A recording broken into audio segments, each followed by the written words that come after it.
Why are we talking about herds of humans? Have you ever heard of a herd? Maybe a herd of buffalo, or a herd of sheep, or a herd of cattle? The word herd can even be used with humans. No one says a herd of humans, but you may hear people talk about herd immunity or herd protection. The same process for large number of animals to become immune to a disease also needs to happen with humans. That's why the goal for protection from diseases is called herd immunity. Some herds for you to look at.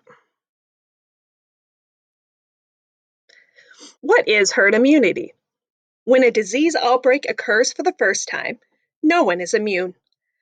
That is what happened around the world with COVID-19. No one was immune. And because it was a new disease, there was no vaccine. There are two ways that a person can become immune to a disease. One way is by having the disease before. When your body has seen a virus before, it knows how to fight against it.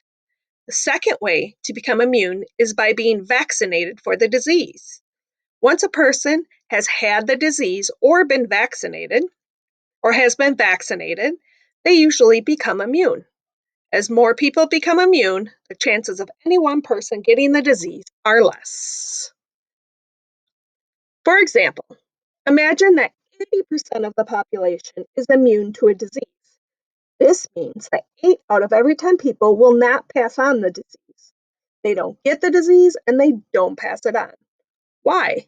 Because they have had it and they are then immune. If 8 out of every 10 people cannot pass on the disease, then it's not as easy for others to get it. To get the disease, you would have to come in contact with the 2 people who aren't immune. When a disease like COVID-19 is still new, scientists need to study whether having it once makes a person immune if they contact the virus again. For many illnesses caused by a virus, having it once means you can't get it again. All right, and in this graphic, you can see on the left, the one with the blue and the red, there is no herd immunity here. So everybody is getting infected that comes in contact with an infected person.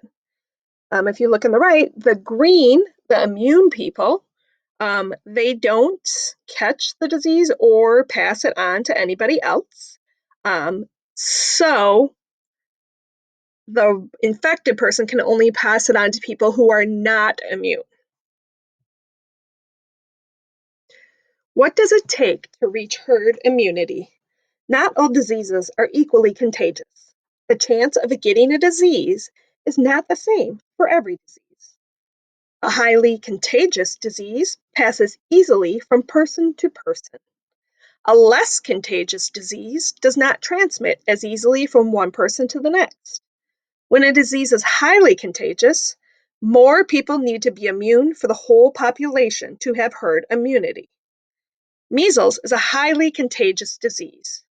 To get to herd immunity, 94% of the population needs to be immune to measles. Many forms of influenza, the flu, are less contagious. For the flu, only about 40% of people need to be immune to get herd immunity. Remember, to be immune, a person needs to have had a vaccine or they need to have developed antibodies for the virus that causes the disease. Scientists estimate that for COVID-19, 60 to 75% of people need to be immune for herd immunity. That estimate could change as scientists continue to study COVID-19. Herd immunity is an important goal for many diseases. COVID-19 is the newest one. Does immunity last forever?